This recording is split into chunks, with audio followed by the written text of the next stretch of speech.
হরে কৃষ্ণ।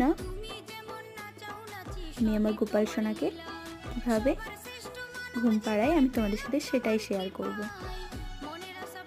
তো প্রথমে আমি বিছানাটাকে ভালো করে ঝেড়ে নিই, যেখানে আমি আমার গোপাল সোনাকে ঘুম পাড়াই।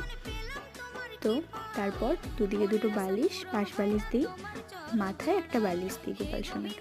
তারপরে আমি গায়ে হাত বুলিয়ে দিই। তো আজকে যেহেতু একটু বৃষ্টি হচ্ছিলো, আমি তাই গোপাল সোনাকে গাটা মুছলাম না। গ্রীষ্মকালে আমি অবশ্যই গোপাল সোনার গাটা মুছিয়ে দিই একটু ভেজা কাপড়ে করে, নাহলে গরম লাগার আছে। তো আমি তারপরে দেখো, এখন যেহেতু আজকে একটু ঠান্ডা ঠান্ডা আছে, আমি তাই একটু গায়ে একটা কম্বল গায়ে দিয়ে দিয়েছি গোপাল সোনার। তারপরে আমি মশারিটাকে ভালো করে চারিদিক দিয়ে ঘিরে দিলাম। তারপর আমি পাখাটা চালিয়ে দিচ্ছি যাতে না গোপাল সোনার অসুবিধা হয়, যেহেতু একটু একটু গরম পড়েছে। তো দেখো, আমি যেহেতু গায়ে কম্বল দিয়েছি তো আর ঠান্ডা লাগবে না।